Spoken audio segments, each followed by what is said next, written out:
সেই বুখারীতে এসেছে আল্লাহ তাআলা কিয়ামতের দিন সাইয়েদনা নূহ আলাইহিস সালামকে বলবেন, নূহ তুমি কি দাওয়াত পৌঁছিয়েছো তোমার উম্মতের কাছে?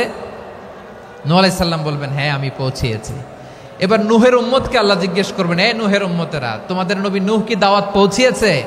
নূহের উম্মত বলবে, না আল্লাহ, আমাদের কাছে কোনো সতর্ককারী আসে নাই, কোনো নবী টবি আসে নাই, কোনো দাওয়াতও আমরা পাই নাই, আপনারাও চিনি নাই, জান্নাতও চিনি নাই, জাহান্নামও চিনি নাই। নূহ আলাইহিস সালাম বিপদে পড়ে যাবেন। তখন আল্লাহ বলবেন, নূহ তুমি বললা পৌঁছিয়েছো, তোমার উম্মত বলে কিছু পায় নাই। নূহ তোমার কি কোনো সাক্ষী আছে? তোমার কথা আর তোমার উম্মতের কথা তো মিলে না। তুমি বললা তুমি আমার নির্দেশনা দাওয়াত পৌঁছে দিয়েছো, কিন্তু তোমার উম্মত বলে পায় নাই। নূহ তোমার পক্ষে কোনো সাক্ষী আছে? নূহ আলাইহিস সালাম বলবেন, আছে। কে? উম্মতে মুহাম্মাদি। তখন আমরা বলবো, আল্লাহর নবী নূহ আলাইহিস সালাম তিনি আপনি যা যা বলেছেন ঠিক তা তার উম্মতের কাছে পৌঁছে দিয়েছে।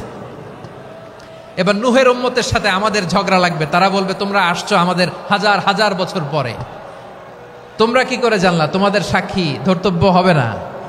আমরা তখন বলবো, আমাদের কোরআনে তোমাদের নবীর নামে আল্লাহ তাআলা একটা সূরা নাজিল করেছেন, সূরাতে নূহ।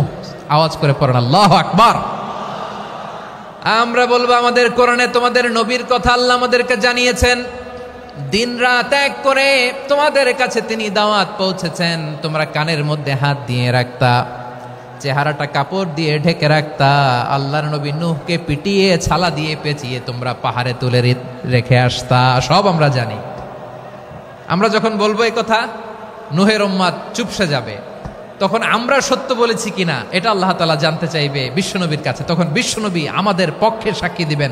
আওয়াজ করে বলেন আল্লাহু আকবার।